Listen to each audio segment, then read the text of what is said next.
What's up, everybody? Welcome back to Afterburner. He's Mikey. I'm Jordan. We're from the In the Dome podcast. We got Yasmin producing tonight. She chooses to stay quiet, though, folks. We asked her if she wanted to chime in. She prefers to I believe I asked if we could switch the buttons because I don't have anything to say about this horrible non-tank game. So the Calgary Flames, another soul-crushing victory. We're here to break it down. The show is a presentation of Bet365. Whatever your bet is, it's never ordering at Bet365. Download the app and get in on the game. Use the code NATION. We also have the Afterburner Super Chat. Proceeds from our Super Chat go to Youth Centers of Calgary, a place where kids are welcomed and accepted as they are and get a break from the chronic stress that is the reality of many of their lives and can flourish through fun and connection. Chronic stress, something you know quite a bit about being a Calgary Flames fan. I could take some donations for my chronic stress. Someone hook me up. What would you do? Just go for a nice relaxing massage?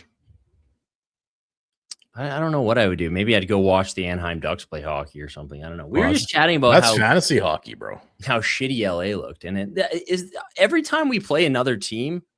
It's like everyone looks like a terrible hockey team. Is it just this Huska zero event hockey? Like if you're a fan of a visiting team or a team elsewhere in the league and you see the Calgary Flames on the schedule, do not go to the game. It's going to suck. That was a beautiful game tonight as far as Huska was concerned. A 2-1 win, dude. Masterclass. That was only seconded by the 1-0 game a couple weeks ago. So the 1-0 loss against Carolina. Yeah, where everybody had like 10 point, shots. A solid road point. Solid. These are the three most impressive points as far as Ryan Huska is concerned. But it is true, everybody sucks these days, and they're talking about like expansion, 34 teams, 36 teams, and I'm sitting there going like every team sucks. I want the opposite of expansion in the NHL. I want them to like go back. There should be like 20 teams. There should be 20 teams. Imagine if you finish last. They like just picked a year and like if a team finishes last. Yeah, you're out. Relegated. There should be relegation. How much would the competition go up? It'd be great. We would never be relegated. We'd just be right above that little bubble there. But they should have they should literally have relegation. Buffalo, get them out of here. They're relegated.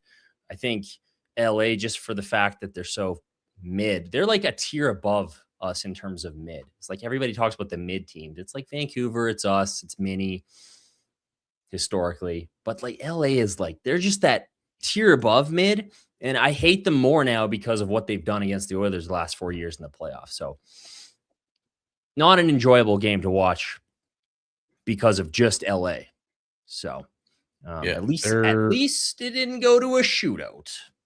Yeah, you're right. Everybody's just in it. It's a mid slog fest in the league right now. It's a slog fest, even in the Tank Bowl, which is what most of us are paying attention to. Like right at the bottom, it's still like it's pretty close. Is like St. Louis is there. Winnipeg's got 30. What's going on? Sure, stake their claim though. The Canucks stake their claim. The Flames won't stake their claim, as we all been begging them to do. But the Canucks have firmly put their tank flag in the ground, which I'm super jealous of. But let's take a look at the standings here, Yasmin, if you don't mind. The old tank ball standings. It was chat saying I'm whining about how it was a boring game. It was okay updated for like 2 minutes there, right? There was some action in the second period, but dude, there was 5 to 8 minutes of excitement in the middle of the game. That's it. Everything else who's saying that's exciting? That's not exciting. It's not the Flames that are as bad. It's both of these. These are just two boring teams coming together to play a boring ass hockey game. This is your updated stats after the game. Look at that, dude. 30 to 32. You got like 10 teams in there. We're 2 more devastating victories away from being like outside of the top 12. It's really, that's why you're saying these wins are soul crushing. These points are soul crushing because, we're just one good Dustin Wolf week away from being right back at 20th. And I mean, maybe it's a bit of a mirage because everybody is picking up points all the time. Well, plus we got those games in hand that we just seem to. Yeah, you got to leapfrog a bunch of teams, but you think you could leapfrog Buffalo, Seattle, St. Louis, Columbus. Like those teams suck. So, yeah, it's going to be interesting to see how this all shakes out. And I think the worrisome thing is just how well the Flames play 5-on-5. Power play sucks. Penalty kill has been good, but 5-on-5, very good defensively. As of late, they've been scoring goals and playing some pretty good offensive hockey too. Some guys are starting to pick it up. Obviously, Wolf's picked it up, so that's also alarming in terms of the tank conversation. So the McKenna Dream is trending. The McKenna Dream on December 13th is not looking too great right now. But I mean, the trade rumors are ramping up. Obviously, Quinn Hughes gets dealt yesterday. Massive news. But the Flames, Kadri, Coleman, and Anderson continue to be in trade talks. So, bro, I hope there are some scouts in attendance tonight. Like what? We're how many games in now? We're past a quarter. Is it 28? 30 We've games? played like 33. We've played a shit ton. 33 games in, so there's still so much hockey to be left. If the Flames did deal one of these guys, especially maybe Kadri, there's plenty of time to plummet into the standings. So plenty of time, man. But man, I wish they'd just step on the gas a little bit. Plenty of time, but again, that Quinn Hughes trade yesterday where Vancouver staked their claim on McKenna, Stenberg, top 3 pick territory. That kind of puts your ball. That kind of makes you clench your butt, clench your anus a little bit if you're on Team Tank. Because you're just like, man, anus clench, eh? The old anus clench. The old, Jim Rutherford and his crew. They just do it. You know what? Whatever way they're going, buying, selling, he goes for it. He does what he needs to do. Legit, the last episode we recorded, you were like, "I'm scared because Rutherford doesn't fuck around." Sure enough, day later, Quinn Hughes out the door. Fuck around. So it's like, I love how they can trade Hughes. Wasn't Horvat their captain too? Yeah. Miller. TJ Miller. We got to hang on to these guys, though. Really good in the locker room. We can't trade Backlund. We need Backlund here. We're having Christmas dinner at the Backlund's house. We can't trade him. We got guys wearing yoga pants. We need Backlund. Never in a million years. So step on it. Step on the tank. I hope people were watching tonight. I hope people were watching Blake Coleman. He's the guy, to me, even more than Kadri. I don't know. I've been thinking about Coleman. Someone in the chat saying it sucks that Coleman's had to play through this era. I totally agree. And I've said this a bunch with a guy like Blake Coleman. He's like, dude, at this point in his career, for a guy like that who's a 2-time Stanley Cup champion to come here, he's made the playoffs once as a Calgary Flame and play the way he's played. Not only play here during this time, where it's just been like, ugh, but play as well as he's played. He's got a 30-goal season in there. Every single night, this guy's scrapping. He's dominating 5-on-5. Just a fucking beast out there, scoring shorthanded goals. And he's got no reward. It's like, Blake, don't you want to go like live in Texas and win the Stanley Cup? It's like you're like working middle management at CNRL right now, Blake. Like pushing, you're like filing tax forms for Murray Edwards, just like no return on that investment. You're just doing this labor of love every single night, working late downtown Calgary. It's cold. It's nasty out. It's like you could go work at like Starlink HQ in Texas, man, and like send rockets to the moon, send rockets to Mars. Don't you want to do that? Wouldn't you like that for Blake Coleman? I think he wants to do that. I mean, as a Flames fan, after watching Coleman for 5 seasons, don't you want to see Coleman chase a cup at this point? Did you hear? He scores that sweet shorthanded goal. He's got like, I think 20 in his career.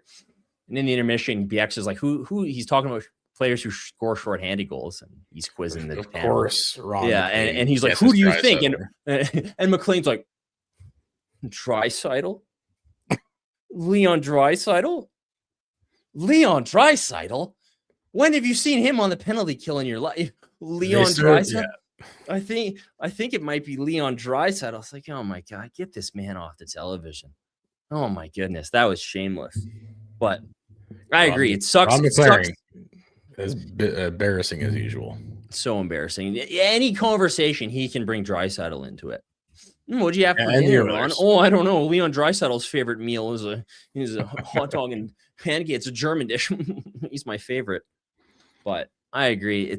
I see that's the thing with some of these trades. I want to see it for the guys too. Like, Blake Coleman, I want to see on whatever it is. Dallas, Jason Cup. Let's go. Yeah. Exactly. All right, let's throw the lines up. We like to start off the game recap with checking out the old blender. The blender has been pretty stationary lately. Sharangovich, Cotter, Farabee on the top line. Huberto, Frost, Coronado.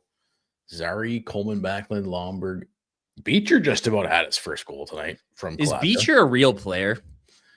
Every time I hear his name, I'm like, is he an NP? He's like an NPC. He's like a EA Sports creation. I keep forgetting he's here. Brustevich gets his second game in a row. Didn't really notice him too much tonight, but as they say, if you're a defenseman, especially a young defenseman, if you're not noticeable, it's typically a good thing. Did you have the player stats after the game like you usually do, or did you have to jump on here too quick? Yeah, no, I got them. I mean, Brustevich, like, he didn't have the type of game he had previously. He played a little less, but he was still fine 5-on-5. Maybe he didn't touch the puck as much, but it was kind of a weird game. It was a very tight. LA plays similar to the Flames, just very tight checking, very low event. So very boring. Very boring. I thought he was good. I thought not pretty, in the words of Don Maloney. Not pretty, yeah. That's like I said, masterclass game for the Flames brass tonight. Was Kuzmenko? Where's Kuzmenko? Was he playing tonight? Where's Mr. He was very scratched. Interesting? He was very interesting. They're in the second year. They're in the old second year of Kuzmenko phase. Okay, yes. You're in that phase of the cycle where you get him, and it's like, what? We got this guy. We didn't even have to give up anything for him. Holy shit, he's amazing. He's amazing. This guy could score 50 for us next year. Then it's the next year, and he's not doing anything. So they're in that phase of the Kuzmenko experiment. But I was going to say Kuznetsov, I thought, had a really good game. Wolfie gets the start. It's the dad's trip. I didn't see Brustevich's dad, did you? The unit? I saw Klapka's dad. Klapka's a Speaking of units, that guy is 6'8". Speaking of mutant genetics, kind of down generation to generation. All right, well, we got this. Frost's dad did the opening, the pregame. Oh, yeah. Let's throw this up there. We don't have a lot of highlights tonight. Ladies and gentlemen, introducing the starting lineup for the Calgary Flames. Number 16, Morgan Frost. Number 32, Dustin Wolf.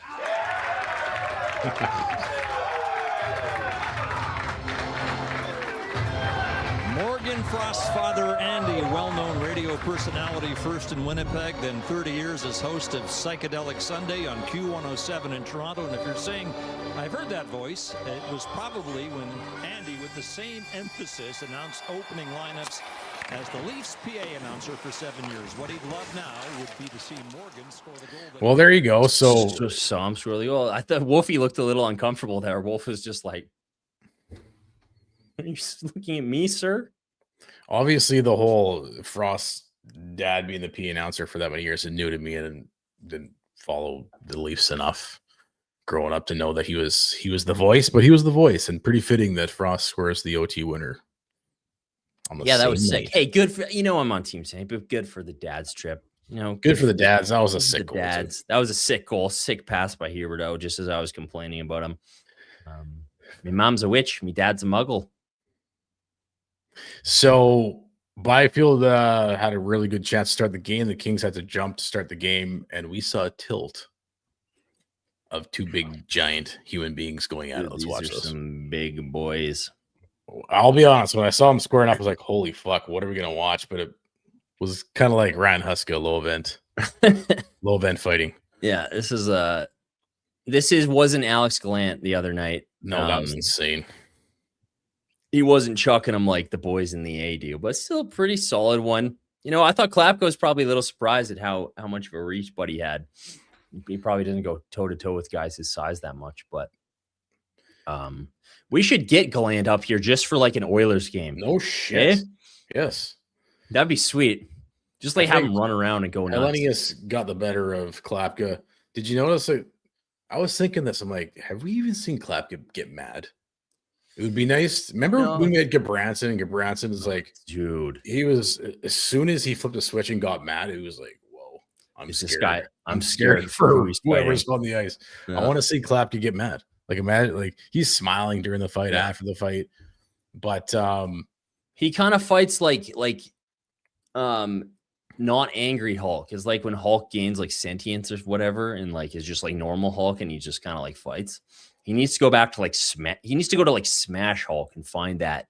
He probably just needs some playoff hockey. That'll probably that's what he needs. He needs to play some meaningful. That'll bring the hate games. out. Yeah, I want to see a hateful Adam Klapka. I'd like we have see what kind of damage he can do when he's full of hate. I think Baller can be a little more hateful too. I want some hate. They need Emperor Palpatine in the dressing room, just being like, "Let the hate flow through you guys," because we need a little more.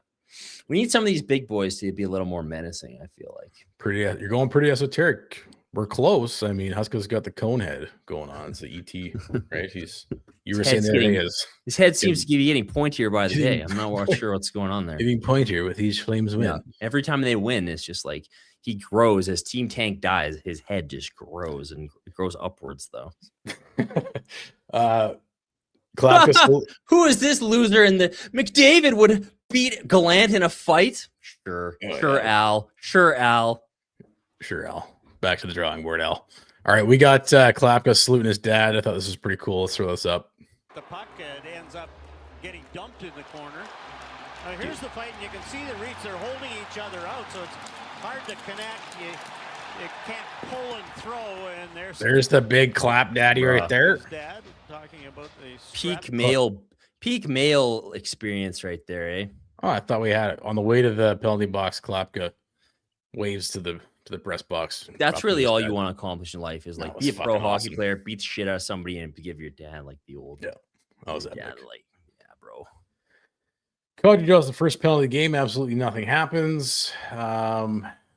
I thought the majority of this game was typical Calgary Flames, Don Maloney, Ryan Huska hockey, board me to tears. There was some exciting moments in the second period, but hey, it can't be pretty. You heard it from the president of hockey operations. We can't play pretty. We can't use the word rebuild, and we sure as shit can't play pretty hockey. I will say one thing that they have adjusted finally is just sticking with some freaking line combos. Yes. And decombos. And letting some of these guys just like adjust into their roles and find their rhythm. Because I think Zary has looked good of late. I think Sharangovich has looked, he hit the post tonight, had a couple scoring chances. He has looked solid as of late. I don't know if great or good, but he's looked pretty good. And it's like, hey, like, what a shock when you're not being scratched every night for every little mistake you make and being up and down and in and out of the lineup and on 10 different lines, playing 10 different positions every night. You can settle into a role. I think that's helped immensely. I think that has helped the Flames go on this little heater they've been on the last 10, 11 games with actually playing pretty well. So I think Huska listens to the show, obviously. He just listens. He just comes home and says, I need to hear what some fucking dork thinks about my line combos. That's what'll fix everything. Oh, he's on ChatGPT, so he might as well watch That's true. I might as well watch the show while he's at it. Good point. So Kings open the scoring. This was a pretty goal. I love Adrian Kempe. There's not many players that are not Calgary. Wolf has absolutely no chance on that. I wish, Kempe, they got to let some of these guys loose a little bit, I think. So I only care about LA. I'm just thinking about they need to let them loose so they can beat the Oilers. Obviously, exactly. That's what I'm talking about. There was 40 seconds of excitement here. There's a good sequence. Anderson, Glorian chance in front. Then Frost, he was on his knees. He had the wide open net, but he couldn't get a stick on the puck. And then immediately they come down 2-on-1. Wolf makes this unbelievable save. No sprawling, no panic. Just right over there, right into the glove. Beautiful, beautiful work. All right, give us the stats on after one. I think the Flames are out shooting the Kings by quite a bit at this point, right? Yeah, the shots were crazy. I think in all situations, Flames had 13 shots to 7. It was more exacerbated in the second period. High danger scoring chances 5-3 for the Flames. So a nice little period for the Flames. I think this is one of the best first periods we've seen all year. All right, Derek Newman Group of CI Realty, buying or selling. Let Derek do the work for you. Email at dnewman@cirealty.ca or call 403-619-6661 or visit dereknewmangroup.com. Trusted experience. Many clients come back to work with Derek again and again and refer their family and their friends. A reflection of the trust and confidence that he's earned. If you're interested in buying or selling your home in the greater Calgary area, call Derek at 403-619-6661 and he'll make it easy for you. Let Derek put his network to work for you. All right, second period. I don't know where Bobby Munich is these days, but no highlight pack. So Take the night off. Hey, if I could take the night off tonight, I would have. If I didn't have to watch, I probably would have. I was playing some Call of War while this was going on too, so I understand why he's taking the night off. Fiala took an early penalty. The Flames had an early opportunity to bore us to death. They had a flurry at the tail end, and Sharangovich rang one off the post on that power play. Huberdeau had a good chance to Farabee out front. Kemper was pretty solid tonight, eh? I thought everybody was pretty solid. Maybe outside of like Huberdeau. Oh, he'd redeemed himself in OT with a sick pass, but I don't know. He was turning the puck over. But Farabee, Farabee is what he is. He works his butt off. He's going to do what he does. Yeah, I thought he was okay. Do you think Kemper's going to make the he fucking should. They're talking about like, see, I don't get this. They're like, oh, well, he wasn't invited to the camp. What? What are you talking about? He's not invited to the camp. This guy single-handedly got LA a point tonight. Wait, he's not invited? He wasn't invited to the summer camp. And they're like, well, I'm sure it'll be Binnington. Binnington. This is the problem with this is always the problem with Team Canada thinking. And hey, it worked in this Four Nations quick little put together tournament where Binnington did his little like weird thing where he goes insane for one game. But yeah, he goes on an autistic streak here. Yeah, he goes on like that like weird lock-in crazy like just locks right in mode. But I don't know, man. Like he sucks, in my opinion. So Kemper should be the guy for sure, or Thompson or I don't know. Binnington? I don't know, man. Lombo had a good little nifty little play, kicking it up in the back of his skates. He got one of his. I don't know what was going on. One of his Lomberg was really scoring good. chances. He was good. Yeah, exactly. Yeah, he actually had a couple scoring chances tonight. He had a couple little rushes. He was playing some inspired hockey. He was flying out there. Had the floor going too. Kevin Ball got called for hooking, and the Kings got their first power play, and that's when the Flames capitalize. We got a Coleman goal. Blake Coleman. Season. How many goals is he up to? Has he got 18? And I mean, to me, I look at that. That's playoff hockey. I don't 15? What's he got? 15? I don't even. Is he in double digits yet? He must be, right? He's got 9, maybe 10 after tonight. Nine goals. What planet am I on, eh? I don't know. I don't know where 15 goals. This team scores 2.5 goals Flames a game. Do the Flames have 15 goals? Yeah, I combined between them. I'm not sure. But come on, I'm just hoping that other teams are watching this. So yeah, if you watch he's got 20 goals. That's Blake Coleman, 30 goal scorer. You watch that, that's playoff hockey, and like I said, I think even more so than Kadri lately, just with how well Coleman's been playing, like, and how easily a guy like that can slide into your lineup. Like, man, oh man, that's the perfect playoff ad for a contending team. We already said it, but boy, it would be fun to watch him go on a contender and chase the cup this spring. Yeah, it'd be great. It'd be awesome to see him Dallas go against and I always think about they're going to play the Oilers, so like that'd be sick. Rare Corey Perry sighting. I didn't see him much tonight. I forgot he existed. So did I, until he flubbed it into Wolf's chest. I think you're right. Maybe the coaching has this LA team just playing a little too low event. They play so stingy. Jump. And again, you saw it. I don't even know if it's just like they play just passive. And maybe I'm talking on my ass because I've watched them very little this year. But you just remember in those Oilers series where it's like every time they have a chance to put a chokehold on the game, they play safe. They don't bear down. It's just like really not great hockey. So I look at LA as a team where it's like I don't want the Flames to become that because they're a team who like did this kind of like soft rebuild. And they have some really good young players and some good players. But you look at who they play in the playoffs every year and they get crushed by a team with the actual superstars.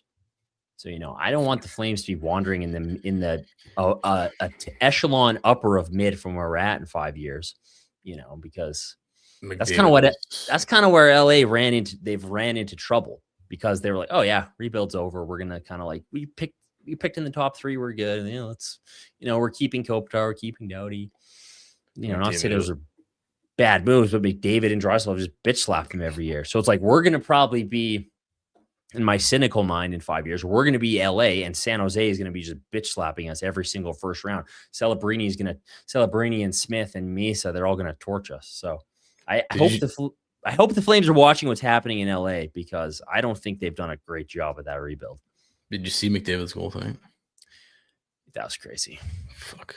I'm ignoring him because obviously it's like he picks it up with, like, before the red line, and it's like 3 strides and he's already like past everybody. It's disgusting to watch.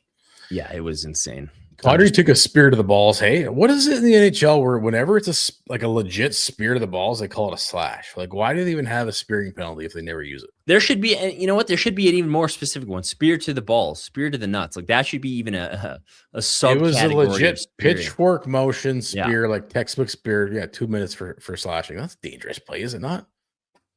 Dude, it's brutal. I hate that shit so much.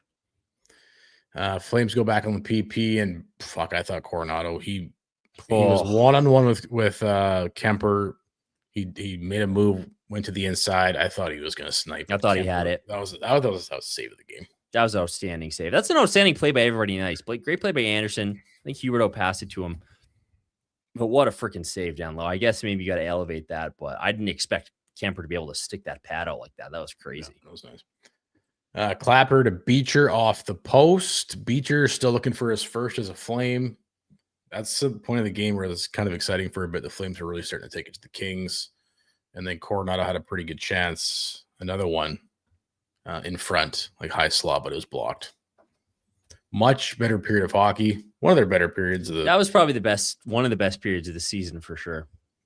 So give us some stats after 2. Well, in the second period, Flames dominated, dude. But I'm just pulling it up here. So high danger chances 6 for the Flames to the Kings 2. I mean, that's probably one of the highest marks the Flames have had in a single period for high danger chances all season. Scoring chances 14-9. Shots 17-3. So that's a dominant period of hockey right there. Too bad they couldn't find the back of the net, though, which has always been a problem. But I guess you're playing Kemper as one of the best. You got goalied in that period. He made some unbelievable saves. No, he was great. He was awesome. The Unicorn and the Unicorn on 4th. There's 2 locations. The Unicorn 223 8th Avenue Southwest, Calgary Super Pub. 3 floors, 3 bars, 1 destination. The Sports Cantina, all things sports. Hockey, football, soccer, UFC, plus games like Golden Tee, Buck Hunter, pinball, darts, and more. Game day, $7 pints of mostly Canadian, located in the heart of Stephen Avenue. And there's also the Unicorn on 4th, 1919 4th Street Southwest, second location on the corner of 20th Ave and 4th Street.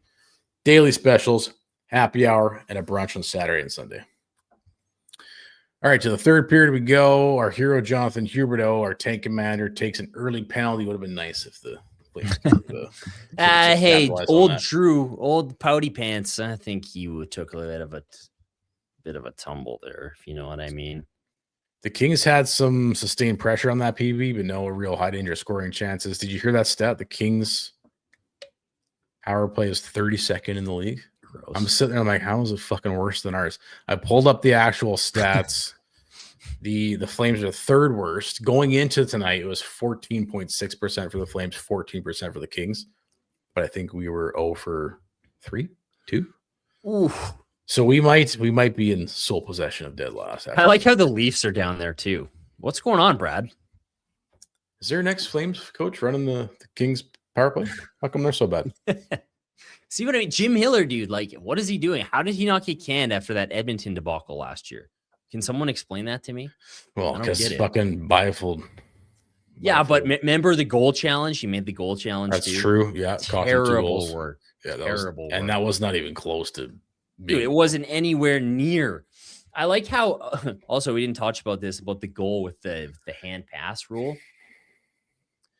Again, another instance where an illegal play happens or something happens where against the Flames.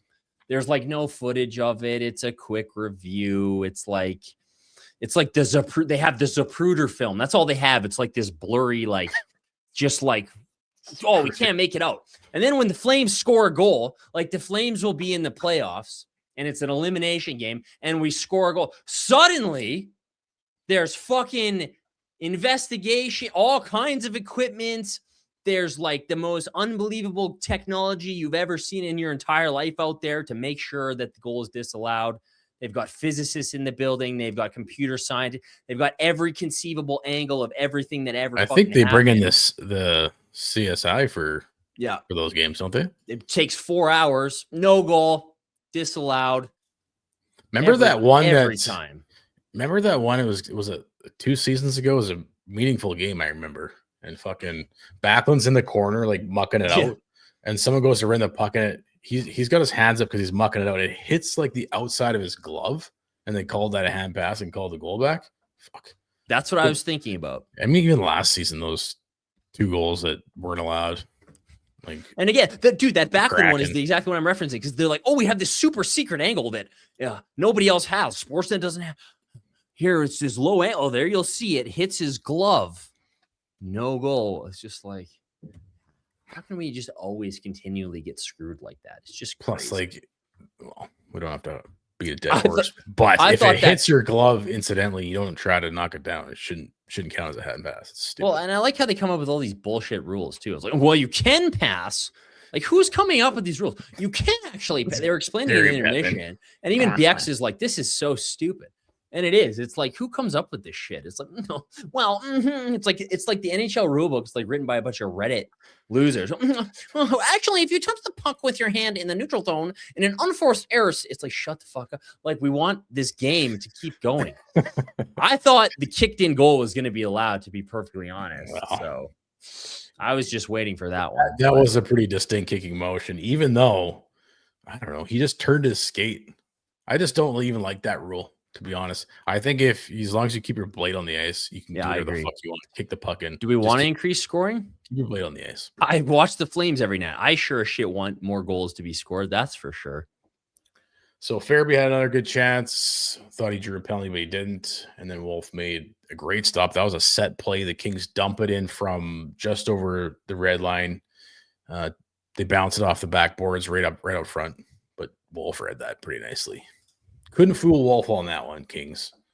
You can rarely fool Dustin Wolf, man. I don't know about you, but the last 5 minutes, I'm like, oh my God. 3 minutes, I'm like, please God, not another point. Kings, it wasn't even that. I was like, I don't want to have to stay up. I don't want another shootout, because every time we come on, it goes to an overtime or a shootout. So, but like the Kings do, like the Flames do, both of them were playing for that point. Don't the Kings lead the league in overtime points or something? Did I hear that correctly? They've played a ton of overtime games. So it wasn't surprising to me that they all forced it to OT. Market calendars, January 23rd to 25th, 2026, the Jasper Pond Hockey Tournament is back at the Fairmont Jasper Park Lodge, the ultimate gateway in the heart of the Rockies. It's 4-on-4 pond hockey at the ODR with teams of 4 to 8 players battling it out for the coveted Jasper Cup. It's not just hockey. Hang out with the Nation Network crew, pro hockey alumni, and fans from across the country for a weekend of live watch parties, prizes, and off-ice fun all around Jasper. So grab your crew, lace them up, and get ready for an unforgettable weekend. Spots fill up fast, so head to nationgear.ca and register your team today. Jasper Pond Hockey Tournament, where hockey meets the Rockies. So we get overtime. The starting lineup is Kadri, Farabee, Anderson. Boring. I like how they always say, "Oh, free hockey." I'm like, "Oh shit." Sorry, can you still hear me? Yeah, we can hear you. I was playing with my You might want to add yourself back. I was playing with my phone. You don't say. I was playing with my phone and unplugged my webcam. So the second overtime line was Huberdeau, Frost, Uyghur. Boy, did not disappoint it. It's kind of a little bit back and forth there, and then Frost made an unbelievable play to win a battle, to force the breakout. Comes down, drops it off to Huberdeau.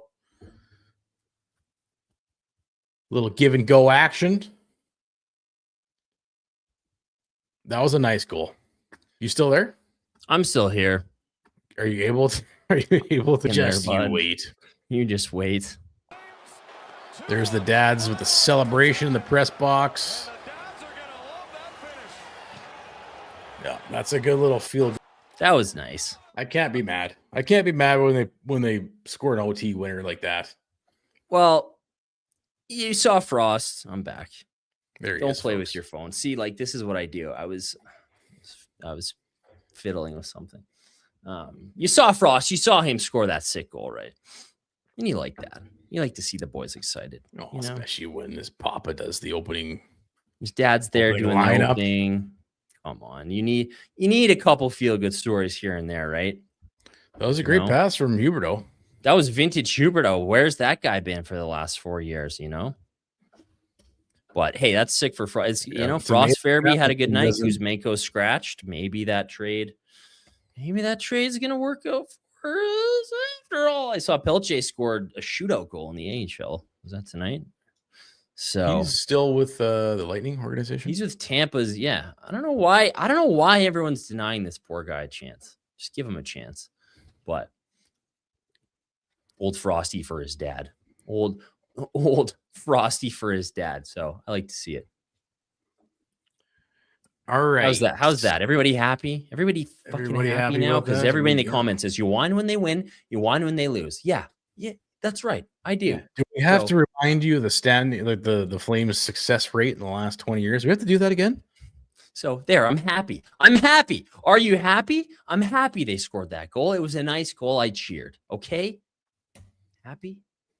No, you won't be happy because you know what? No. You whine. You whine. You're the When whiner. You're whining about me whining. So Exactly. maybe just this is inception of whining. So It's true. I get it all the time on Twitter, and then I just go look at that person's last 3 tweets, and I say, "Well, what the fuck is this? yeah. You're the fucking whiner." Yeah, it's usually like people will be like, you'll just be like, man, I hope the Flames can get a good draft pick this year. And people will be like, shut the fuck. What do you want? You're so negative. You check their last 3 tweets, and it's like everyone is like, this guy's a bum. That guy's a bum. He sucks. That guy sucks too. It's like, I'm not the whiner here. So I tried to pick the anytime goal scorer. I wanted to pick Cole Caulfield tomorrow. The Habs are playing Edmonton, but it wasn't available yet. So I just went with, I don't know how good I feel about this, but if you bet on the Habs to win, you can double your money on this one. I don't know if Double you your wanna bet money and I don't know watch if the you want Oilers to bet lose. against the Oilers, so to speak. Mhm. Typically, that goes against my Yeah. emotional investment strategy. I usually bet on them to win because then I'm happy either way. But tomorrow, if you can pick Cole Caulfield, I think he's going to snipe. I've been I think I'm like 3 weeks in a row here calling these things. Yeah, you so. keep nailing them every single time. nailing them and nailing them. Jerry gonna play tomorrow? Maybe he'll light him up. Probably not, eh? Probably not. Back to back, probably not. Okay, we'll get to the Platinum Mitsubishi Road ahead here. Take a look at the upcoming schedule, and then we'll get to some World Junior news, some trade news, and some chat. Get your super chats in, folks. Platinum Mitsubishi Road ahead segment. It's family owned and operated by lifelong Calgarians. 2025 model. Your clear out is on at Platinum with incredible deals available on all remaining 2025 RVR, Eclipse Cross, and Outlander PHEV models. Take advantage of up to $10,000 in savings and 0% financing on select vehicles, but only while 2025 model inventory lasts. The Outlander PHEV is Canada's best-selling plug-in hybrid SUV. Japanese quality and craftsmanship at incredible prices with a standard 10-year powertrain warranty at Platinum Mitsubishi, 2720 Barlow Trail, Northeast.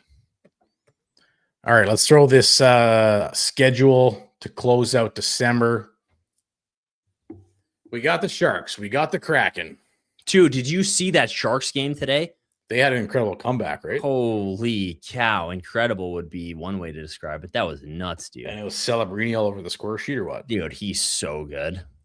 That's fantasy hockey, bro. And Klingbeck, fantasy hockey. Fantasy hockey. Toffoli scored the tying goal. Celebrini scored the 5-4 goal. It was nuts. That was one of the best. That was one of the craziest things I've watched all year. But John Klingberg scored twice, including the OT winner. No Oh, way. Schmiegel. I don't know. These next 2 games are definitely winnable. Although Celebrini is just fucking on fire right now. Yeah, he's got 31 assists. But that last game against the Sharks, they looked atrocious. Sharks looked like Did ass. they I have don't know like if they just 500 giveaways? Yeah, they had like 6.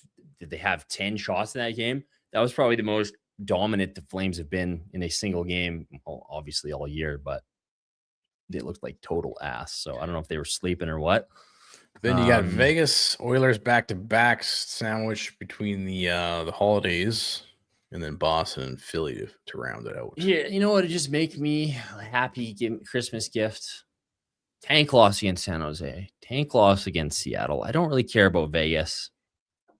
You're in competition for a tank with Seattle is my point. And then beat the Oilers back-to-back, please. That's all I want. And bring up what's his pickle? And get Greedon up here for a couple games for Christmas. Is it Gallant? Bring up Gallant to beat the shit out of somebody. See, this is why I couldn't be an NHL GM. I'd just be bringing up guys for max chaos. That'd be like a Bob Hartley, Daryl Sutter move. All right, so let's get to some World Juniors. I'm drinking this orange stuff. Let's throw this this ping up here, Yasmin. Canada's just doing drills today by Calgary Flames prospect Cole Reshney. Looks like he's a man on a mission. And somebody posted the top power play unit. What was it? Perek, Reshney, McKenna, Iginla. I'm gonna pull it up right now. A lot of Calgary connection in that top. Man, wouldn't it be sweet to be able to get Tej? Canada power play unit is Reshney, Martone, McKenna, Iginla, and Perek. Holy. And I saw today also that Perek is going to be on the top pairing. Goddamn right, he's going to be on the top. This is the chance to start my season. He's just getting his season started. But how sick would it be? See, this is fuck Vancouver. They're going to get McKenna. I just want McKenna and Perek and Reshney. Can you imagine? That'd be sick. And Iginla. Can I have it all? Is it too much to be greedy? Can we be greedy as Flames fans for once and like want it all? You know, I'm going to be greedy and say, you know what? I want McKenna and nothing else will do. Maybe Stenberg will do, but I want McKenna. I want to somehow get Tej again. I want everything, you know? I'm sick of this bullshit of being like, no, that's what I want. You know what? I want what Pittsburgh had with Crosby. I want what Edmonton had with McDavid. I want these guys, please. So looks like we got a couple super chats lined up. So one more ad. We'll get to the chat here, and we're going to talk trade wire as well as these two trades, Skinner and Hughes. We'll get everybody's thoughts on those. But Buddy says McKenna, Joe Iginla, Tej Iginla, McKenna, Reshney, and Perek. Yes, please. Come on. We've all seen Lanny McDonald make some incredible comebacks on the ice, but his greatest one didn't happen in the arena after going into cardiac arrest at the Calgary airport. It was the incredible cardiac team at the Foothills Medical Center that saved his life. Now, Lanny's using that second chance to give back, helping Calgary Health Foundation raise funds to upgrade our city's cardiac catheterization labs. These upgrades means faster diagnosis, safer procedures, and more lives saved right here at home. You can see Lanny share his emotional story on Calgary Health Foundation's website. And until December 31st, your donation will be matched. Head to givehealth.ca to learn more. And Lanny did this exact same commercial on TV the other day. I was like, hey, that's commercial. It's the same ad we're doing. You did it pretty good. You should be on TV doing that commercial. Next best thing. Yeah. Just don't drop a Roger Millions blooper in there and you'll just don't do that. No, I won't be saying that. All right, when are we going to see some trades? And what does everybody in the chat think about the latest trades? The Quinn Hughes trades, Vancouver's stealing our tank thunder. They're like that Breaking Bad meme. It's like, we're like, stay out of our territory. And Stu Skinner, the scapegoat, gets moved out of Edmonton. They bring in Jari. I don't know. I think it was a bit of an overpay. I don't know what you thought. You don't say. The guy was on waivers last year, wasn't he? Of course. I don't really get this first game. And Friedman's explaining it. He's like, well, you know, Jerry expressed he really wanted to go to Edmonton. Okay. So just like Calgary. Oh, you want to be here? You want to be here? Come on down. Wow. I just don't get it. I mean, I get it from the sense that like the temperature was hot around poor Skinner, but it's like, that's a management failure. It's not his fault. So yeah, I don't know. What did Friedman say? He was like, yeah, he probably shouldn't deserve all the blame, but it was getting to the point where even if he put together some good string of games, if he let in one backbreaker, the whole fan base was just up in arms. And Oh, fair I enough. could see they had to do something, I think. Yeah. But what did they do? I don't really, it's pretty lateral. So I think it's, hey, I'm Plus, not, they got rid I'm of not Kulak. complaining. They got rid of Kulak. Kulak's still a serviceable player. I don't know, man. I think they should have done something a little more drastic, but given the ticking time clock on McDavid, but What was your? don't interrupt your enemy while they're making a mistake. Yeah. Were you shocked about the Quinn Hughes trade? I think everybody was. That was the most. That was the most holy shit I've been since the Kachuk and to Minnesota too, right? Yeah. And what was it? Friedman saying they're not worried about the potential of him not extending, but they gave up quite a bit. Bill Guerin. I saw some Canucks fans pretty happy with the return. Yeah, I thought the return was awesome. Like William, like even if it's just William, but Rossi and William's a stud. So, it sucks if you lose. You know what? It doesn't suck. Screw them. Everybody's like, oh, poor Canucks fans. They've lost. They've gone, their core has been like, well, imagine showing this picture to a Canucks fan 2 years ago. It's like, fuck you. Do you know what we've been through? I never want to hear, I don't feel sorry for anybody given what Flames fans have had to go through. The biggest upheaval in roster in NHL history. So I don't feel sorry for them. And also, you get Zeev Buium out of this. We got slightly used Huberdeau. So, yeah, I thought they did really well. Man, and I think obviously the more important thing is that it kind of stakes their claim to getting the first overall pick this year. So yeah, I haven't looked at their books recently, but I mean, we've always said like Coleman would be great on a contender. What about Garland? I remember Garland scoring pucks off his face before Vancouver got him. I want Garland. He's a dog for sure. If they trade Besser, I don't know what their plan is there, but when you're building now around Buium, possibly McKenna, oh man. Watch the Canucks rebuild faster than us now. Oh yeah. The team who's only the only second to mid to us is like Vancouver. They'll probably be like, they'll get McKenna. They'll be well on their way, and we'll still be like, we don't know if we want to trade Coleman or Kadri yet. We're not sure. We haven't made up our mind. No, I don't know. Anderson kind of likes it here now. He kind of decided that he thinks he wants to stay. Actually, yeah, this week he told me. So I don't know. It's a crazy trade. Donnybrook, $2. I will not be deceived. Keeping it positive. I like it. Mission McKenna. Like I said, there's plenty of hockey left. If we trade Kadri at some point or Anderson, there's plenty of time to continue to drop in the standings. Somebody put up a wild theory that maybe this gives Vancouver a shot in the arm and they play better for a bit. You know what? That sometimes happens. That happens here. That's why it's always funny to me, the consternation around, we can't trade this player. We can't trade that. And then it's like, usually that happened in the 23-24 season when they traded everybody. And then down the stretch, they were just kind of played some loose hockey. Zeri was in the lineup. Wolf was getting a few games. They played some really good. They played well enough to pick just inside the top 10. So that usually does happen, but I don't know. They're pretty bad. And Quinn Hughes is amazing. So I'm not sure if that's going to happen, but all to say is Al is beating in the chest, and I don't know what he did to deserve that. But it's probably warranted. What did he get? I don't know. Everybody's taking a round at Al. Al, I don't know who you are, but what's going on? Get out of here. Are you that Oilers fan? Probably. Matthias, 2000, $2.99. Quick summary. Couldn't watch it fully. Love from, is that Australia? New Zealand? Australia? I'm going to guess Australia. I don't really know my flags, but you think it's New Zealand? Somebody help us out. I'm looking up right now. I think that's that's New Zealand. Oh yeah.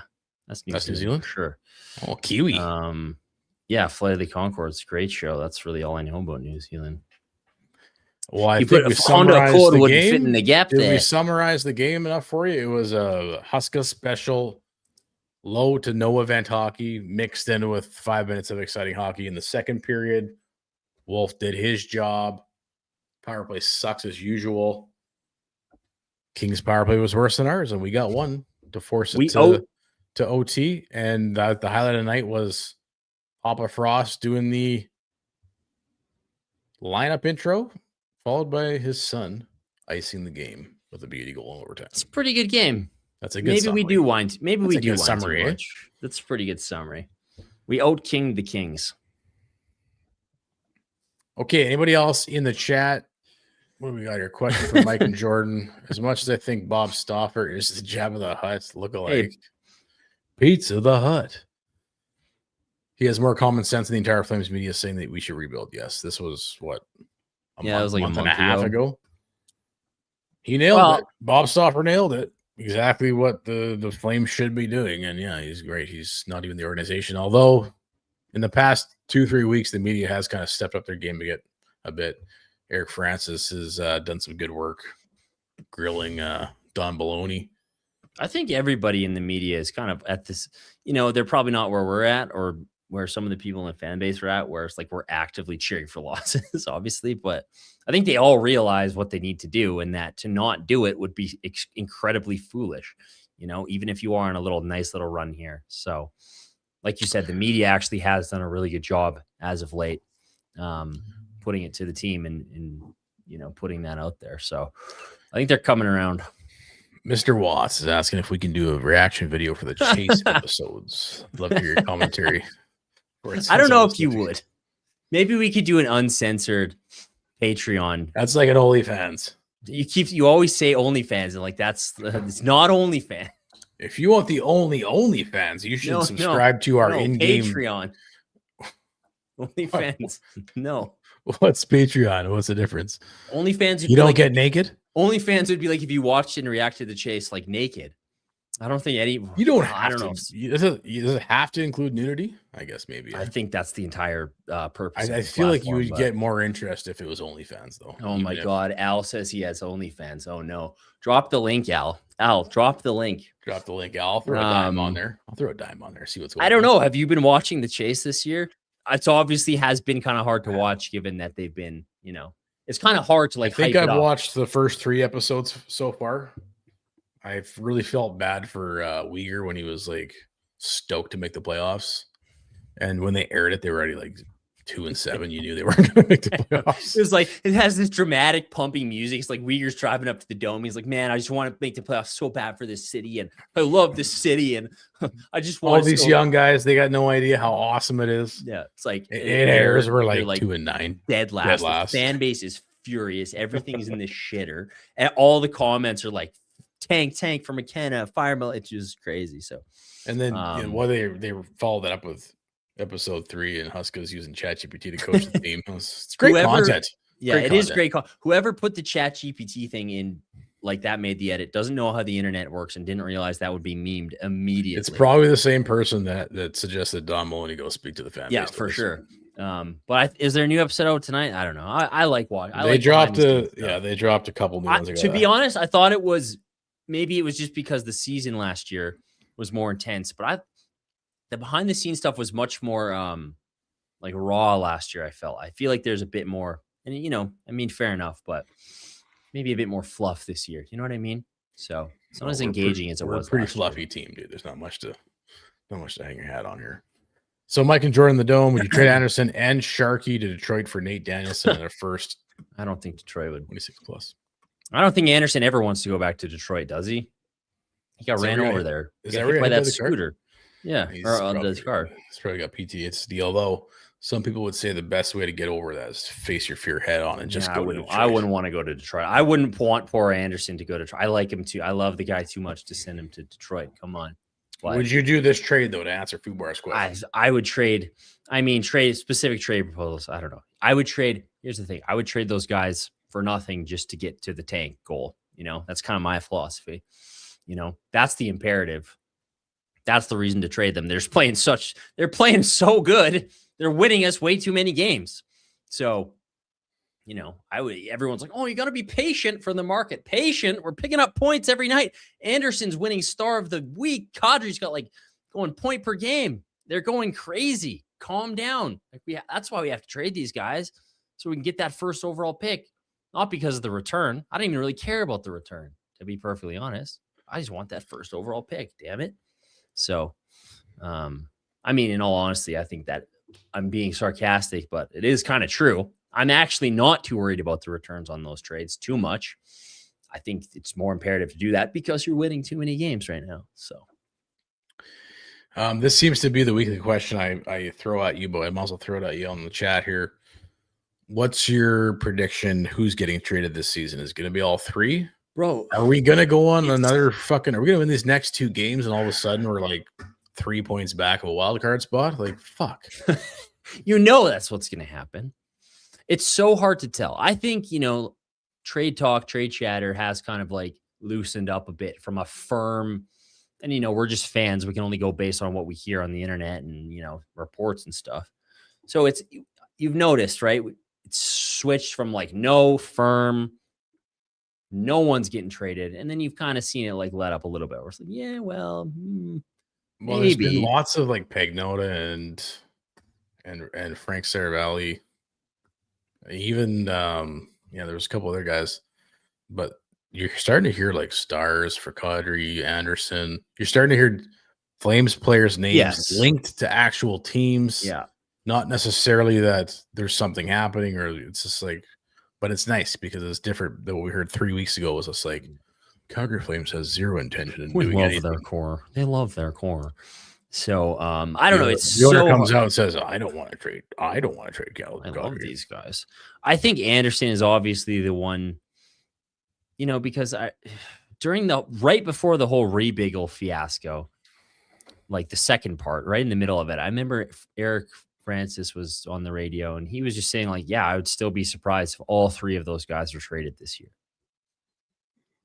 And, that was then. And I would be surprised if they traded all 3 too. This is now, but I feel similarly. Like I would actually be genuinely surprised if all 3 go. So I think obviously the Anderson one is the one they have to deal with because that's how this team deals with stuff. It's like we only deal with the problems we have to deal with. So his contract is expiring. So I would expect, to me personally, in terms of expectations, that's the only one that I like expect to happen because that's the only one that I can like logically say they're going to have to deal with that one way or the other. So if I'm being honest, that's the only one I really actually expect to happen because we don't know. We don't know. Because they are very resistant to these things. So, so if I was to give you a multiple choice A, B, C, D, how many trades will the Flames make this season? 0, 1, 2, 3. I'm gonna go right in the middle, like a pussy, and say like 2. I'll say 2. 2? Okay. I'll say 2. I'll say they trade Anderson and Coleman. And Coleman, will they keep Kadri? Here's what's going to happen. They're going to go on a little heater here that they've gone on. And then they're going to like tail off in February or something. That's what's going to happen.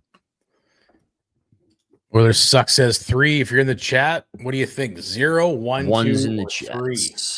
If you're saying 4 or 5, like get the hell out. Like, how about is Backlund hurt? Somebody was like, I thought Backlund might have been getting traded. You texted me and we tweeted this out tonight. I was just like, I love how it's 2025 and we still have to watch Backman do nothing on the power play. He had a chance, but still, it's like, again, it's 2025. We're in 30th. Who's on the power play? Backlund. Crazy times, dude. Crazy. Donnie Brooks says 0. BJ Bone Daddy 2. 6 to 7. Yeah, I think Hanley's the guy. Like, it's 7. not just God. Who would want Backlund. Somebody said who would want Backlund. Lots of teams. He's still a great player. I don't understand why he doesn't. What I don't understand is why he doesn't want to go somewhere. That's what I don't understand. Shutdown centerman on a 3C somewhere. He'd be effective. He'd be great. But yeah, and like you've been saying, and you got people saying it here in the chat too, like Lomberg, Handley, even guys like Farabee, Frost. Like, I mean, if you want to really tear this thing down, is anybody going to want Sharon Govich? Anybody? Mike? Is Mike Gold? Is Michael? Are you? Do you have any pull in any of these organizations? Can Mike Gold get Utah to trade for Sharon Govich? That would be his dream. Can he pull that off? But I don't think anybody wants Sharon Govich. But I don't know. I don't know what we're gonna see. Backlund to waivers. But if you're watching these, like it's a you're being pulled in 2 different directions as a Flames fan when you watch guys like Coleman do what he did tonight and how well Anderson's playing and how well Kadri's been playing for a long time. Because it's like, yes, trade value, but also the Flames are always like, well, now they're playing well. We got to keep them. Because I know. that's what always happens. So trade value is going up, but will they, ultimately deal them? I don't know. And again, like I said, like I don't even care about the trade value. I don't know if I'm crazy, but like, okay, what are you really going to squeeze out playing this out for a few more months? You're going to turn $1 into just get a good return and go after McKenna. Like that's exactly the game plan. That's the imperative. The return is the bonus. That's the bonus. That's the cherry on top is that, hey, sweet. We got this with our imperative and our main mission being picking first overall, which, deleting 3 great players from the team would help you do. So the returns are just gravy as far as I'm concerned. So, I mean, yeah, you can even look at it like that season when they traded everybody and picked Zane Parekh at 9. Like, what was the most important asset of that whole season? Was it what you got back for Lindholm? I mean, debatable. You get Gradin and Brustevich out of that and a few other guys. Was it what you got for Hanifin? No. You look back and like, what was the biggest asset that you got out of that season? And it was picking Zane Parekh at 9. You come out of this season, what's going to be the biggest asset you get back? Exactly. It's not going to be whatever you get for Anderson. It's not going to be whatever you get for Kadri or Coleman. It's going to be, did we get Stenberg? Did we get McKenna? Yep. So I happen to agree with Mr. Watts with all the chefs in the kitchen. And I'd be thrilled with 2. I think we'd all be like, yeah, for sure they are. If Maloney hadn't come out on his little rant a couple weeks ago. And I mean, obviously the temperatures dropped a little bit and he's disappeared. Thank God. But you can't forget what he said. You can't forget what he said. No.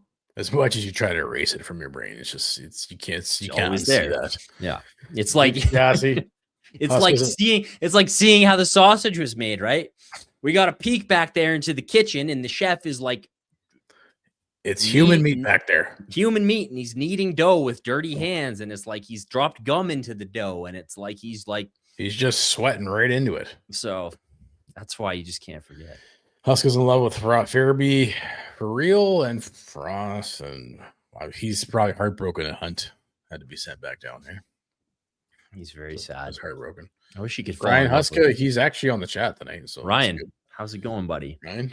Hey, where's Daryl Sutter? I thought Daryl obviously can't be Huska because he loves a young guy. That's not him. I agree though, Ryan. I love Hunter Burrs. Nice, Stephanie. Nice. I don't know. That's debatable. That's bold, but potentially accurate. Right? It's the Flames, right? The Flames. There's a lot to choose from. Or anything else in here we want to talk? I've been sorry, I keep yapping about dumb shit. Now we're midnight and I'm just freaking yapping away. So all right. Well, take us home here. Well, yeah. So just one more addition to like the return on the trades. And maybe, I'm not a fucking idiot, right? I'm not like, oh, you don't have to worry about the trades. Like, I know this isn't fantasy hockey, or is it, Don Maloney? I know you can't just trade guys, but again, like the other thing too is like the return on trades is one thing, but what's more is giving other guys more ice to showcase. Yes. Right? That's like all that was the biggest win. People will say from trading Markstrom. Yeah. It's not Kevin Ball. It's not Cole Reshny.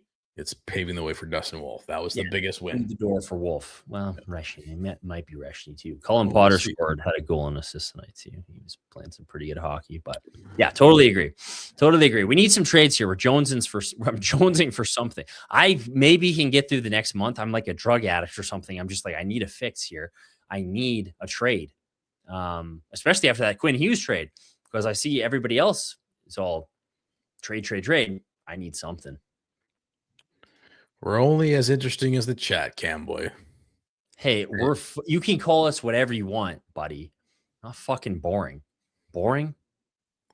All right, I think that's going to do it. They gave up Briz. All right, let's wrap it up. Give us your closing thoughts on the game, and then we're peacing out. It's pretty good. Yeah, it's a pretty good game for December, a little Christmas game. So, I don't know. It is what it is. I think we're going to look back at some of these long nights in a few years when we have some really. So I remember that's what I always remember about those good Gaudreau teams is like that's why I loved it so much. Like when it was Johnny and Chucky and all those guys ripping it up every night because it's like remember back in like the 2012 day. Remember back when we had to watch Blake Como? Oh. Yeah, that's why I love this so much. So one day we're going to look back with a with a bit of fond remembrance when we're good again and we're owning the league. We'll remember these days. So thanks for watching, everybody. We'll see you guys on the next one. We'll be back next Saturday for who we play? Vegas?